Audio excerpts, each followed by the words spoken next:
All right. Welcome, everyone. Thank you so much for coming, taking the time. I'm going to do a little bit of Zoom housekeeping first before we launch into the official intro and we unleash Ellen. I'm going to share my screen just for a second. And down in the lower left, you'll see the number 1. That is your microphone, so you can mute and unmute yourself.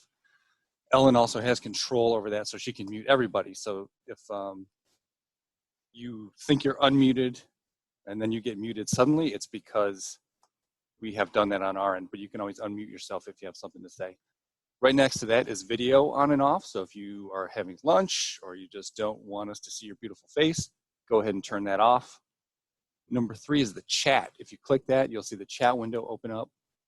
And I'm going to jump over to number 5 because in the chat, you'll see by default, chats go to everyone. You can do that drop down and select individuals if you want to send individual chats. And if you want to send something to me, if you have a question for Ellen, go ahead and select me in there, send that question to me, and I can forward it to her when the time is right.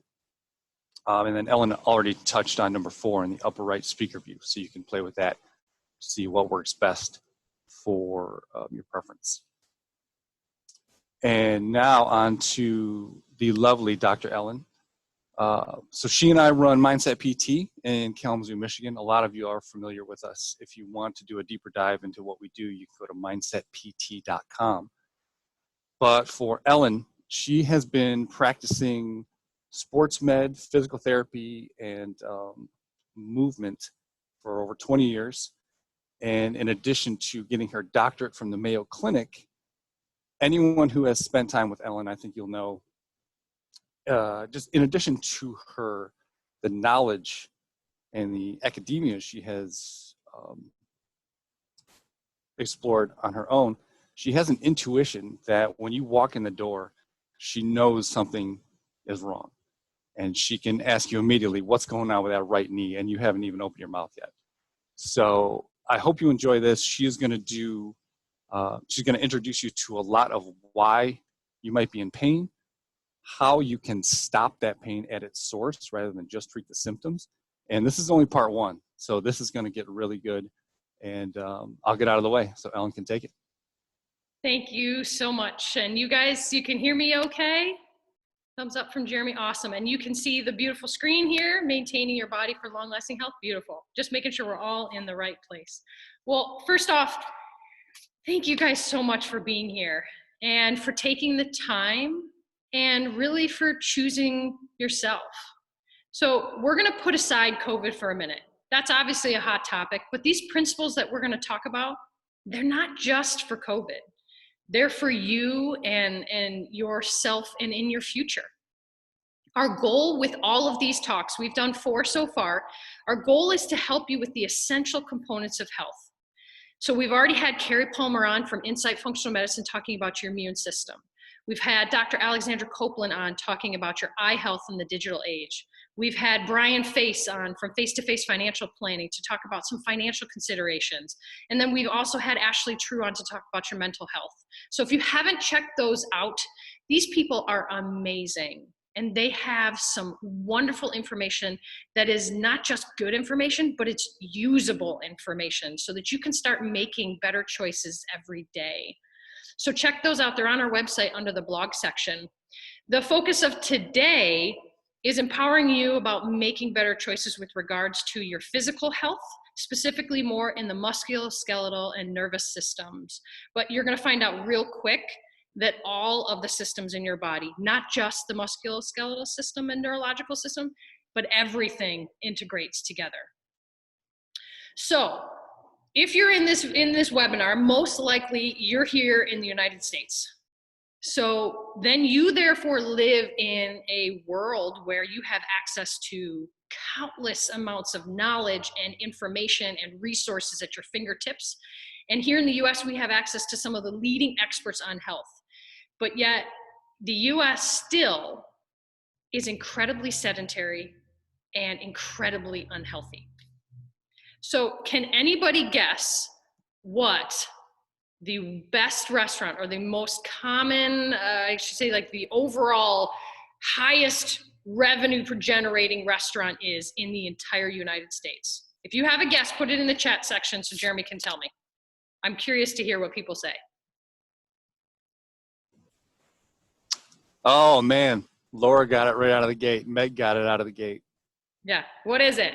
Oh, Joe McDade guessed Chick-fil-A. Good guess, but Laura, Meg, and Teresa are all correct with McDonald's. So the #1 restaurant in the US is McDonald's. And the reason for that is not only because they have really powerful marketing and sales teams, but it is easy, right? And it is true that choosing your health and prioritizing yourself isn't always easy.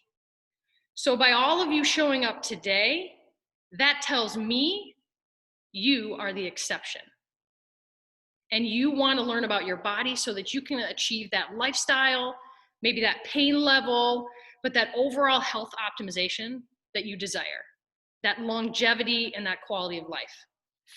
So today, let's talk about it. We're all these beautiful, unique creatures, just like a snowflake. So unfortunately, we won't be able to dive into the deep individualized and customized specifics for every single one of you. But I want to talk about these high-level principles so that you have a schema or a model of organization so that you can embed yourself into those to analyze yourself and empower yourself to make better choices. So round 1, if anybody of you has worked out with me before, sometimes we do rounds, right? So this is round 1. We're going to talk about the introductory concepts and principles to help you understand yourself. So is anyone here in this chat right now, is anyone pain-free? Because if you are, I want you to write yes in the chat section. We're going to give you like 5 seconds to do that. I have no yeses so far. Oh, mostly-ish. Yeah. Right, exactly. So sometimes people say like, well, most of the time, kind of. I mean, I guess, but not really. But ultimately, the resting human state should be pain-free. And so it really is normal to be pain-free. I wouldn't say that that's common in our society and especially in our movement patterns that we typically have, but it should be that way. And so if you aren't pain-free, then that's an indicator of dysfunction. And for the purpose of this webinar, we're going to talk about in that musculoskeletal neurological system. We aren't going to have time to talk about the gut and all the other things that could bring on pain. So for today, we're just going to keep it on that physical side. So what we need to do is we have to figure out where this pain is coming from to begin to have a framework for analysis. So the best way to start this analysis is with the traditional scientific experiment. We begin with observation, we generate questions, create hypotheses, run an experiment, analyze the findings, and determine conclusions, right? We've been doing this in science and in medicine for decades. This is how you run testing, right? We look for observable, measurable, and repeatable methodologies to apply to ourselves, right? The medical community does this great, but we've generated tons of research, tons of population norms. However, in your life, the experiment that you run on yourself, the N is 1. And what that means, N is the number of subjects in the experiment. And so it doesn't necessarily matter what the rest of the world does if it doesn't work for you. So having this model and this understanding that everyone who has low back pain doesn't need to do a single knee pull to your chest because that might not be right for you. Even if the textbook says so, even if countless research articles say so, if it doesn't work for you, you need to have a model and a schema to fall back on. So having this to evaluate yourself is key and it's empowering. And I think it's everybody's right and duty to be able to care for your one body that you're given. You should be able to perform basic maintenance to take care of yourself and be your own advocate. And so by being here, this is one of those major decisions to help you start doing that. So how do we do that? We got to get organized, just like Marie Kondo. She's, I think, the queen of organization, right? And so many of my clients and patients who come into me, their closets, their internal closets are very disorganized. They're full of clutter and full of pain. So I get to go in there and organize and translate what all of their body is communicating to them. So we need to understand how our body works in order to figure out what to do. So all of our systems integrate. All of them, every single one integrates with another system. We don't operate internally as a silo. Like, we don't have a bunch of silos. That's not how it works. Even though our medical system is engineered that way, our bodies are not. And our bodies are engineered to adapt to stimulus. That's what we do all day long, whether that's in the form of exercise or sitting or whatever it might be. On the physical side, we're adapting constantly to stimulus around us. So for example, if you are someone who has to sit extensively for your job, your body will literally tighten certain areas and inhibit other areas to make sitting more efficient. That is not the type of adaptation I want for you, right? So these adaptations, you want them to be true and efficient and effective for what you're trying to accomplish. You don't necessarily want them to be compensatory strategies just to make your life easier. But knowing that this principle exists of adaptation, you can create new stimulus to the system to get it to change and adapt in the direction that you want, such as moving more efficiently, so that you don't have to move poorly all day and then go to the gym to undo it. If you learn how to move properly and utilize your body from the start, then you reach a high level of optimization. So how do we get information from our body? And most people utilize pain as their main communication tool. Pain can be actually very, very helpful. The truth about pain is a lot of times it's an indicator of movement dysfunction or a difference between your capacity versus the stimulus's level of demand. The common myth, though, is that pain indicates tissue damage. That is not always the case. And it's most of the time not the case. And remember, our bodies are incredibly resilient. They can go through a lot of things without yielding tissue damage. So pain is a good tool, but it is a lagging tool. In our practice, we call this a lagging indicator. So that means a problem has occurred and pain is the response to it, but it is not the root source of the problem. So the same thing with swelling, numbness, a reduction in your force production, so meaning weakness, or reduction in your range of motion like stiffness. All of those are late signals. The problem has occurred long before. Remember, your bodies are resilient. Chances are the problem has been going on for a while unless you have a traumatic event. But if you're wondering, like, I bent over to pick up a pen and I slipped a disc, it wasn't the pen. It was the thousands of repetitions of poor motor control and poor movement patterns that led to that situation. So what we really like to lean on and try to get as much information from are things called leading indicators. Those tell us the true source of your problem and give us those early signals, those warning signs before you get to a point where your body has to generate an inflammatory response or potentially down the line lead to tissue damage. Many people think pain and swelling and all of that stuff is negative, but that's not necessarily true. It's information you can use. My encouragement to you, though, is to do work before it gets to be a problem. So therefore, with all of this, we need to be more conscious of our body indicators and the communication tools our body is giving to us, along with the basic body processes so that you can make optimal choices for your body. And I say optimal because you can make good choices with a little bit of information, but you can make great choices if you truly understand what you're working with. So how do we do all this? The first thing is, don't wait until your wheels fall off the car to do something about it, right? And stop using these type 1 errors. So a type 1 error is something along the lines of, If I've never been in a car accident, that must mean I'm a great driver. So if you approached and made that argument in court, that would not hold up in court, okay? Because that's not actually supporting that statement. The other option is, well, if I always pick up a weight this way, or I always pick up a pen this way, and it's never hurt my back before, so I must be doing it right. That's not correct.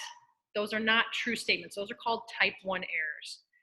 And so if you utilize those methodologies, or excuse me, that confirmation bias, using these type 1 errors, you're gonna think you're doing better than you are. You really need to have a model to analyze, are you actually doing things properly? And then the fact of why waiting until the problem has occurred and the lagging indicators are now presenting themselves, meaning the problems, to actually address the root source when you have the ability to correct them in the first place. I mentioned before, we get one of these bodies.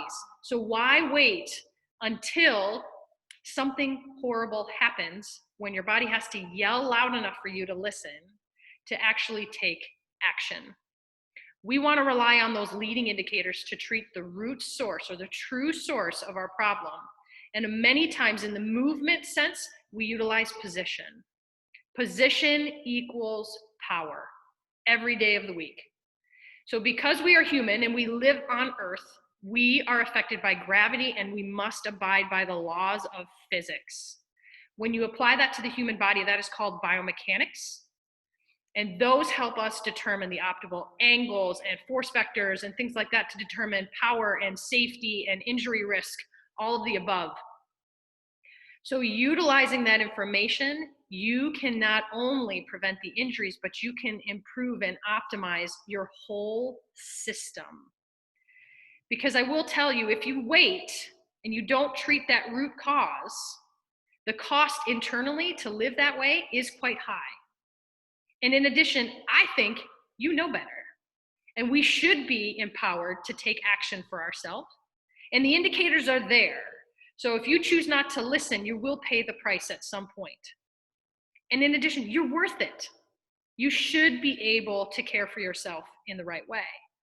And I think everyone around you will thank you. Your body 10 years from now will thank you. And you don't have to just think, oh, well, my back always hurts. That's just the way it is. Well, it doesn't have to be, right? So to try to make things a little bit easier, this can be a question you can ask yourself is, are you in a good position? Yes or no? And I bet you if I could see all of you right now, many of you just sat up straight in your chair because you weren't in a good position, because you weren't aware that you were slouching or your head was tipped forward in this position here. It's very easy to make health complicated, okay? And lots of practitioners will do that so that you need them, right? But health is not hard. You know McDonald's isn't good for you. And you know sitting all day is worse than smoking. And you know picking up that pen using your back is a bad idea, right? So why is walking with your toes out okay? Because it's not. Right? Those are all leading indicators that we need to address. And there will be upstream and downstream consequences for those choices. So get out your pens. These are the principles we're going to start talking about. This is why everybody came. So when we think of our body and we think about those laws of physics that are applied to us as humans on Earth, there is a hierarchy and a sequence and an order and a purpose to why we are built the way we are. We were engineered to move. That's literally what our musculoskeletal and nervous system and technically GI system, I mean, we could name it, keep going. We are engineered to move. So when we do that, our musculoskeletal system, just like a snake is meant to slither and a gazelle is kind of meant to bound, we're meant to walk and run, pick stuff up, put it down, push and pull. We're meant to be able to do all of that, but in a particular way. Like my hip joint is very deep and very solid. It is engineered for stability and power creation. There's quite a bit of musculature around it. It is not engineered to sit on. These glutes that you're sitting on right now, if you're sitting at home, those are meant for power. If you actually took away your skin and you looked at the way the muscle is oriented, the amount of blood flow to it, it is not meant to sit on. It's meant to have you load and explode, okay? So when we're applying these movement, we have to consider our skeletal system and how we are engineered to move. The first joint rule is one of the ways that we do that. And that means the joint you move first is the one you will load the most. So in a minute, I'm going to talk about the role of the spine and the core, but let's take that example of picking up a pen. If you move and bend at your lumbar spine first, the force that that movement creates will settle in the lumbar spine because that is the joint you move first. That force is substantially greater than the weight of that pencil. So it is the cost of poor movement that is now creating the problem, not the pen. But the beautiful part is I told you we're meant to adapt, right?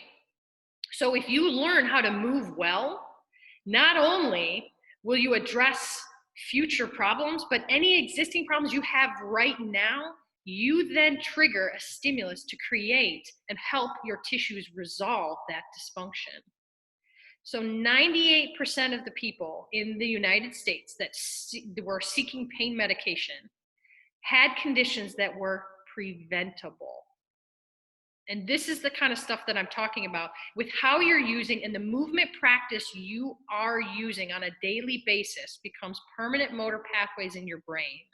And it allows you to either optimize your health or jeopardize your health. So let's take this picture right here. If you need to, and you have your windows on the right side of people, you can see, if you hover over that, you can minimize so you only see a certain amount. Or if you're in the gallery view, you're welcome to go to the speaker view to see this a little bit bigger. You can probably guess the person on the left is much more stable, right? They look like almost a sumo wrestler. I don't know if I came over and I pushed that guy, if I'd be able to push him over. And the person on the right, that doesn't look nearly as stable. His knees are collapsing inward, his feet are collapsing, his hips are out of alignment, so his ability to generate force and stability up there is reduced, right? So you think, man, if you practice, you could improve that, right? Sorry. So let's talk about practice. So I want to play a little video for you. So this is a Subway commercial that Robert Griffin III put out. So if you guys don't know who RG3 is, he plays in the NFL. I think he still does. Is that right, Jeremy? He still plays? I believe he is a backup quarterback on the Baltimore Ravens. Okay, so he used to kind of be like the hot shot years and years and years ago. And so this video is from 6 years ago when he was kind of at his peak. And this is a Subway commercial that he is doing some promo for. So I'm going to play this video. And at one point, I'm going to stop you.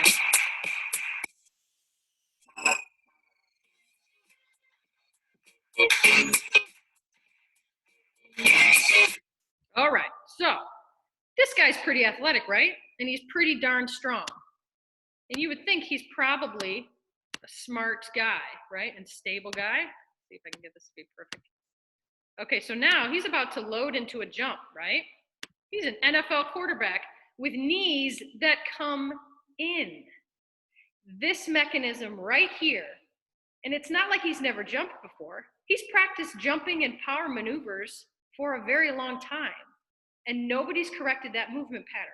And guess what happened to this amazing NFL athlete in a non-contact injury just a couple years later? He completely blew and exploded his ACL. Because when you load your knee like that enough, there's going to be a problem, right? So this movement sequencing is really important no matter who you are, okay? Because even it can happen to RG3. Although I'd much rather have his unemployment check than mine. So when we look at movement, we need to first abide by the initial principle of spine stability first. This means starting in the core and moving outward.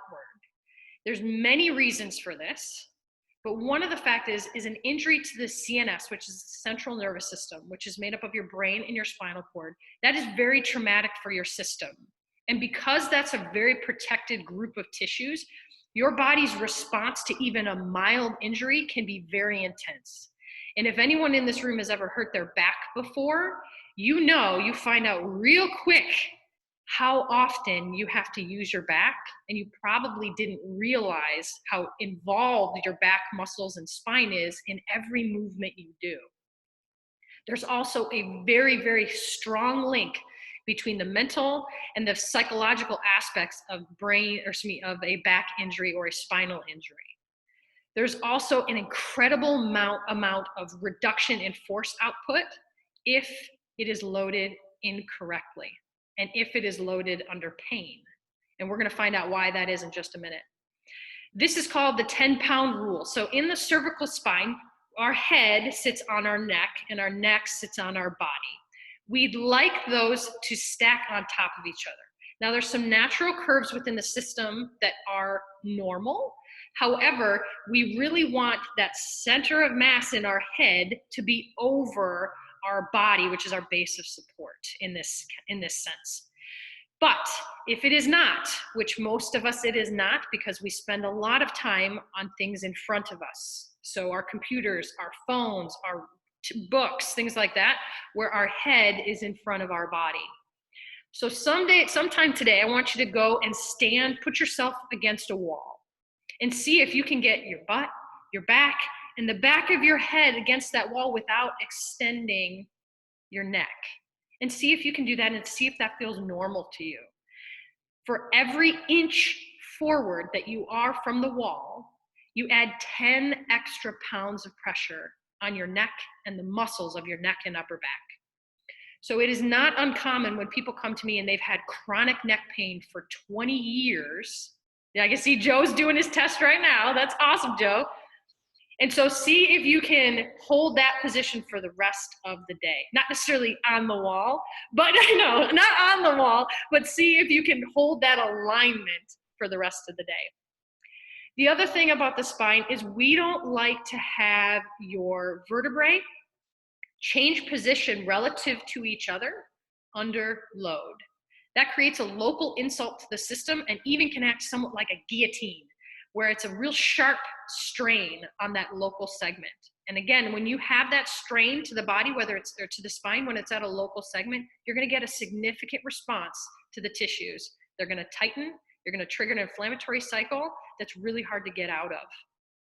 And the last thing is the spine is utilized a lot as a compensatory site for lack of range of motion at your hips and shoulders. So if we're not taking care of our spine, lots of those compensatory adaptation pathways and patterns are going to present, and that becomes a problem.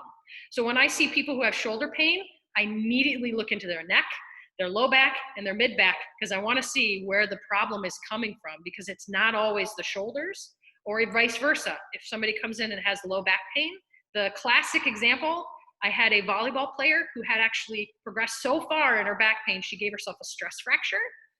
And when she came to see me, everybody said, we have no idea why this won't heal. And then they said, well, is she continuing to play? No, but she's allowed to serve. Okay, let me see your serve. She was missing 30 degrees of range of motion at her shoulder. But yet when she served, she got back here. So if she's missing 30 degrees in her shoulder, how did she get there? Right? And the way she got there was through spinal extension in her low back. Well, of course she continued to not heal that fracture site because she kept continuing to slam her low back. So the spine is supposed to function like the chassis of a car. It's supposed to be your foundation and it's supposed to be stable, okay? So that is really key when we're applying these movement principles to the body, is we prioritize the spine and the position of the spine before we even add movement. When you are ready to add movement to the system, then we want to think about the first joint rule, which we talked about before. The joint you move first will be the one you load the most. And so if you are having back pain when you do certain things, or just in general, That means there is load in the lumbar spine when it shouldn't be, either because you don't have the capacity or because you're using this as a primary mover. This happens a lot when our hips are very tight and we don't have sufficient range of motion and time to keep force in the hips. Because if you are tight and you can only go half of the range of motion, but you still want to do 100% of the job, you dump that 50% of extra force somewhere, and the easiest place to dump it is either your knees or your back. So this first joint rule is really crucial when I watch people move to see who moves first, okay? So then once we begin to move, where should we move from? You should move from your engines, okay? And we've got a lot of them in the body. Your primary engine in your upper half is your shoulder and your scapular complex, okay? In the lower half, it is your hips. So when we do movements, especially here in the gym, you need to prioritize and sequence this accordingly. So you should utilize your primary engines first. If we take that analogy back to RG3, our football player, if you do a movement and you start with your knees instead of your hips, that is the equivalent of starting your second string in the Super Bowl. You would never start your second string in the Super Bowl. You would always start your first string. And we should do the same in our body. It's no different. If anything, it's even more valuable. So loading your primary engine first in the hips on the lower half, shoulders and the scapula on the upper half, then whatever is left over can then be done by your secondary engine. In the lower half, that's your knees. In the upper half, that's your elbows, okay? As far as anything else that's left over, that should be done by your ankles and your feet in the bottom half and your wrists and your hands in the upper half. So there is a hierarchy and there is a system of organization that you can apply to any movement pattern, whether it's a squat on the rack out here, whether it's getting in and out of a chair, whether it's an athletic movement, or whether it's just plain walking. We have a system of organization to apply here. And it's one that we should take advantage of because it makes sense. This is literally what we are engineered to do. And if you don't abide by those, your body will give you that feedback and those communication tools in the form of either a lagging indicator or a leading indicator. That's what I look for, but I would say the majority of people come to see me for lagging indicators. But I say to you today, you don't have to wait until you have these indicators. You now are learning this methodology and this schema of how to apply these principles to your body so that you can start making better choices. Okay, so I can see I'm getting flags. There's a bunch of questions coming through. Hey, Al, I've got one for you. Okay. Before we move on, you mentioned the hips, the limited range of motion, you dump that extra force into the spine or it has to go somewhere else. So what does it mean when you say the hips do not have the capacity to handle that load? Is it range of motion? Is it stability? Is it strength? That's a wonderful question, and that could really vary. But the first thing that you need is position, right? We talked about position is power. So we need to be able to achieve proper range of motion in order to achieve the ability to generate power. So if we think about range of motion as a distance, okay? And so if this distance is, let's say, 100 degrees, just for easy math, but you only have 50 degrees of it, then you're missing 50%.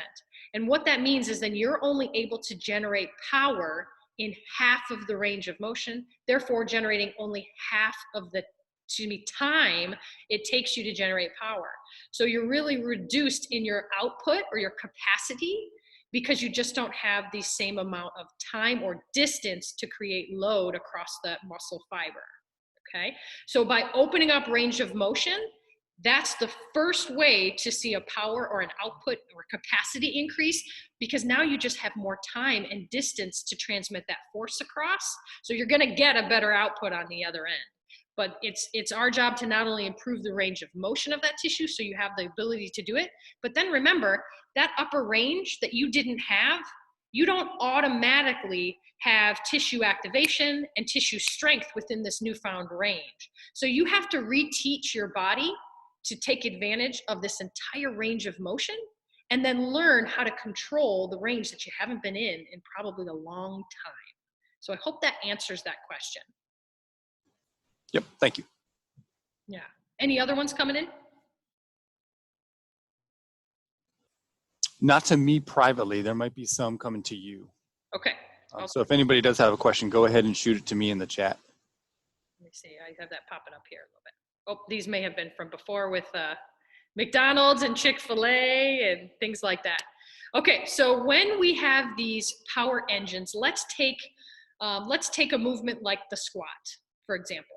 So lots of people have seen many athletes do this before. This is a common movement that you do not only in the gym, but actually this is the same motion you do getting in and out of the chair. It just has a power name to it, but the movement is the same. So when you get out of the chair, if you let your knees drive forward, what happens is that anterior chain or the muscles in the front of your body get loaded excessively, okay? And remember, we said we want to load our hips. The majority of our muscles in our hips do not lie in that anterior chain. They lie in the posterior chain. So we need to keep forces in alignment in the right place so that you can generate that power in the most effective way and still abide by this principle of this hierarchy. So the same thing applies if you are doing some form of a pulling activity, let's say raking, okay? If you've ever done a bunch of raking and your forearm and your elbow gets really sore, well, that means you weren't doing enough in your primary engine. You were doing too much secondary engine loading, right? Whether that was because you did it for 8 hours or just the fact that you haven't done it in a while, or the fact that you actually didn't use the primary system at all, and so all the force went down to that secondary engine. So having this awareness of your movement is really, really, really important, okay? So we're going to be getting into more actual movements and practice and tangible things that you can take home next week. But for now, I want to know, what are you thinking and what comes to mind about your own movement and your own body, and maybe even the pain and some of the signals that your body is giving you, so that we can help you make better choices. I see some things coming through. Oh, yep, we can always post this. This recording will be on our website. So somebody mentioned about dance. So dance is a beautiful movement expression. It has so many benefits for our mind and our soul and our coordination attempts. Dance is one of those movement practices, though, that doesn't always abide by these rules of physics, because the purpose of dance most of the time is to create shapes. And so I see a lot of dancers who have adapted their tissues because they've had to achieve these certain shapes and extreme positions repeatedly over time. And it has adapted their tissues to be quite elongated. And so what happens is those athletes, I do need to teach compensatory strategies and additional tissue adaptations to compensate for the amount of length that their tissues need to have. So basically what happens is in dance, you actually need to be stronger than the average. So you get there's two types of stability in our internal systems. We have active stability and passive stability. Active stability would be things like your muscles, things that you can control. And then you have passive stability, like your ligaments and just the orientation of your skeletal system, things that you can't necessarily control. And so if your musculoskeletal and your joint capsules and your ligaments and your tendons and such have been kind of stretched, so you lose a little bit of stability from those structures, you have to learn compensation on the strength end to have these two numbers add up to your 100%, whatever that optimal capacity is. And as many dancers are, they don't necessarily like anything but 100% capacity and performance. So dance is one of those exceptional movements.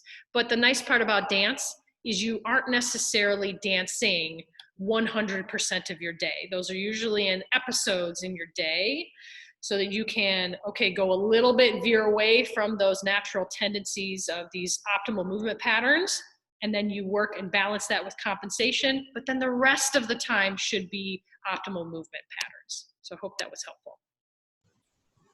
I have a question about muscle memory and how people can develop it, how long it might take, and is it a good idea to say, come see you to make sure the movement pattern is correct so that they can sort of grease that groove to establish muscle memory in the proper way? Absolutely. So learning muscle memory there's multiple steps in there. And muscle memory just means this connection between your mind and your body. But to understand that a little bit more, let's talk about, there's three kind of brains in your body. So you have something called your robot brain, which is responsible for probably 98% of your brain activity. And the robot brain is the one that runs through processes. It just has your habits done. It's motivated by survival. And so that robot brain is really good at following patterns and habits. You don't have to think, it automatically does it for you. The next kind of brain is your monkey brain. And this is the one where we all get distracted, where marketing and sales techniques try to take advantage of it, where you go, ooh, something shiny, ooh, something new. And so there's a little bit of a battle between the robot brain and the sage brain when you are learning things, okay? Because the robot brain comes in once it's become automatic. But prior to that, you kind of have to work with the monkey brain. And the monkey brain learns in many different ways. The third type of brain is called your sage brain. And this is after you learn some concepts and you begin to apply them consistently on a habitual form, then you get to do some high-level analysis about yourself with the sage brain. That's kind of like your Yoda, all right? So when we're teaching someone these motor patterns, we first have to figure out what phase of learning they're in and what kind of brain they're using, because you do have to learn. And there's many different types of learning. Some people are more visual learners, some people are more auditory learners, and some people are more tactile learners. So once I figure out your type of learning preference, then I need to use that style to educate you about your movement pattern. There will be an aspect of practice, right? But the first thing that has to be accomplished is, can you get into these proper positions? Because if you can't get into those proper positions, I can have you try to practice those movements all day, but you won't be able to get into there. So you will then end up establishing bad habits, right? So having someone analyze first, can you get into the proper position? Do you have all the components and the physiology set up so that you can do that repeatedly to then therefore build your motor patterns? That's the step process. So first, do you have the position? Can you achieve the position? Yes or no? If you can you do it repeatedly under load, consistently and independently? Once you do that, then it's just a matter of practicing. And you notice that comment was practice makes permanent. So if you do that stepwise pattern, usually with a little bit of help at the beginning to ensure you're on the right path, then you're in the money. Awesome. I have a question from the wonderful Jane. She says, I need to investigate some ankle foot pain since I walk 6 to 7 miles daily. I have suspected it originates in my hips, but how can I tell? That's a wonderful question. And the ankle pain, and when you're analyzing the specifics of these issues, it can be really complicated, because you're exactly right. It could come from the hip directly, meaning in the form of, let's say, like a radiculopathy, which means a pinched nerve up in the hip or in the low back, radiating pain down into the foot. Or it could just be the fact that your hips are not strong enough to handle the amount of repetitions you're putting through that foot in that system. So therefore you're dumping force downstream. Hips are a big culprit for lower extremity problems. So you're not wrong by throwing that in as a hypothesis in your own personal science experiment. So one of the things to consider is looking at the hips as far as your range of motion to complete the task, right? And the most common lack of range of motion for people who like to walk quite a bit is hip extension. So when your foot passes underneath your body and now your leg is behind you, that is hip extension. What happens at the hip in that moment is not just pure extension. It's actually paired with internal rotation of the hip in order to keep your foot in alignment as it goes through, and you can get into that toe off position. So if you don't have sufficient extension, and if you don't have sufficient internal rotation, you will not be able to keep the force in the hip for the duration of that gait cycle. So therefore, if you don't have the distance, right, if you don't have the time and the capacity to keep it in the hip, you will begin to dump it either downstream or upstream and have those responses to that issue. So that would be one of my first things if I saw you, was to look at your hip and then also see how is your foot being loaded throughout the gait cycle. The gait cycle is actually incredibly complicated. And so if we don't do it well and you end up walking 6 to 7 miles, you can imagine the repetitions that you've accumulated very quickly. So in the last question, they asked about how long does it take to create muscle memory or these motor patterns. The last statistic I read, which was years ago, so keep this in mind, was 15,000 positive trials to correct some of these habits. So that may seem intimidating, right? However, if you look at a walker, you can get 15,000 repetitions very quickly if you're a walker, like an avid walker. So if you start to make proper changes and you can utilize maybe some corrective exercises to get into the right position, then start to add the proper movement under load and stress and duration, well, you'll actually achieve muscle memory quickly. You may not necessarily adapt the tissues as fast. So depending upon the physiology, if you think about the tissue of a person who has diabetes and smokes versus the tissue of an 18-year-old athlete who has only eaten organic, beautiful food, there's going to be a substantial difference in the ability for those tissues to adapt. So considering all of that, again, you want to do proper range of motion, proper then movement, and then sustained continued capacity loading after that to establish these motor patterns. So I hope that was helpful, probably more than you wanted. Related to that, someone is asking about footwear, how that can impact whether it's a lack of strength or lack of position. Absolutely. So footwear is another wonderful, interesting conversation. So I mentioned there's two types of internal stability. And if we zoom out our lens, there's two types of global stability. We have internal stability and we have external stability.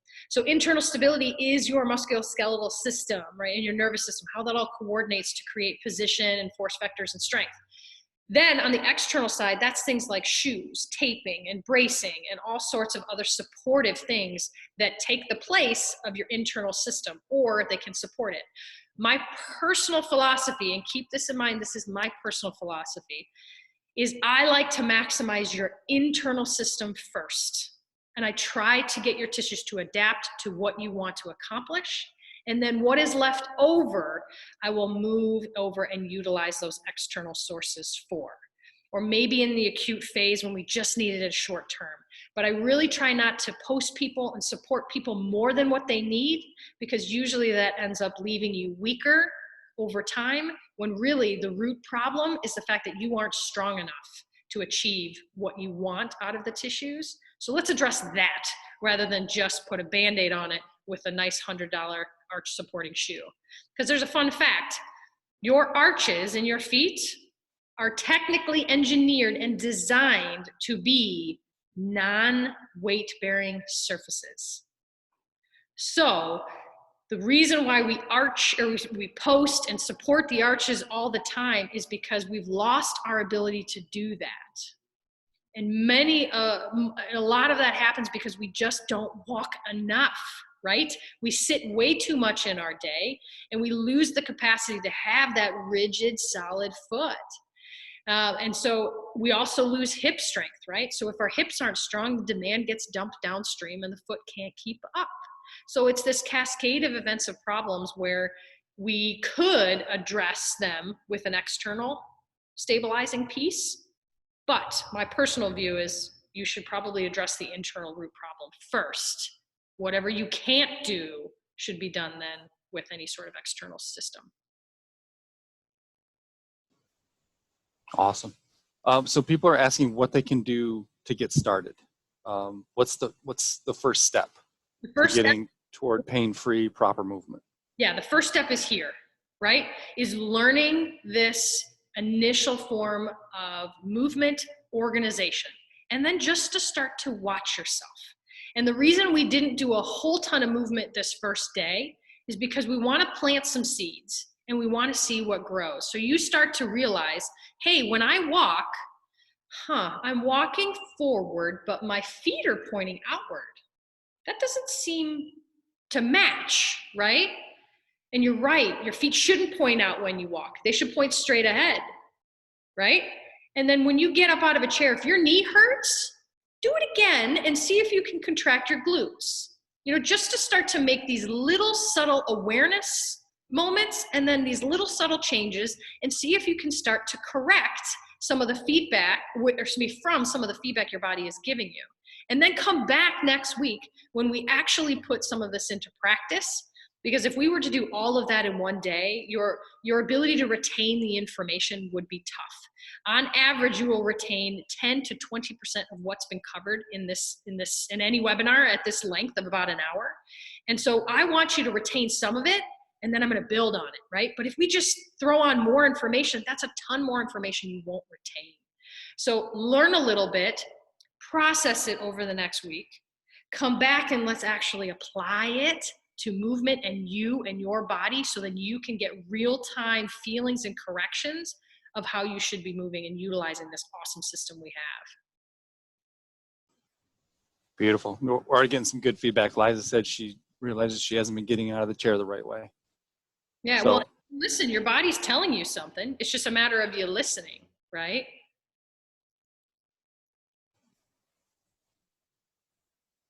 Perfect. I was just going to ask you to give a little information about what people can expect next week, but you already took care of that. Awesome. Yeah, so expect next week that we're going to move a little bit. So if you're coming, plan a little bit of space. Right now, I didn't give anybody a heads up. So a lot of people are sitting at home at a desk or at a table. Plan next week to have a little bit of space to move and wear something comfortable.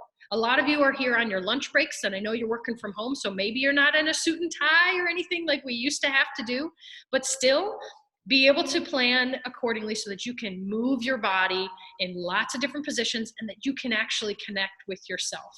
So whether that means a nice flowy top so that you can feel yourself, great. If that means no shoes, even better. And next week, Wednesday at 1 o'clock again? It's going to be at noon on next Wednesday. Noon next Wednesday. Yep, we just started to post that out today. Perfect. A lot of thank yous, a lot of appreciation, a lot of gratitude. But thank you to everyone for showing up. Yes, absolutely. And thank you guys so much for being here, for learning just these starting principles so that you can help figure out how to address your pain, address any problems that you're having, and then do it because it's the right thing to do. A lot of us, the world is very overwhelming and incredibly overstimulating. And so what happens at the frontal lobe when we are overstimulated is we get inhibited in our ability to make logical and rational choices. So just the ability to connect in with yourself quiets the outside in that stimulating environment and allows you to actually make better decisions, not just internally, but everywhere. So my hope today is not only you're more educated, but that at some point today and at some point tomorrow, you learn something that you can apply that you didn't do yesterday. Even if it's just one thing you do differently, that's one step in a direction to making better movement choices and being aware of yourself so that you can connect with yourself on a more frequent basis. Beautiful. And for anyone who showed up late or had to bug out early, or you want to share this with someone, this will be posted at mindsetpt.com. Just head over to the blog page. Yep, and it'll also be on our website, or excuse me, our Facebook page. We'll repost it there as well. So as we always say this at the end of everything, we love you more than you know, and we can't tell you how appreciative we are that you took the time out of your day to come and listen to us, learn from us, and join us to making better choices about your movement and your health. So thank you so much for everyone for being here, and we look forward to seeing you guys next week. Bye, everybody.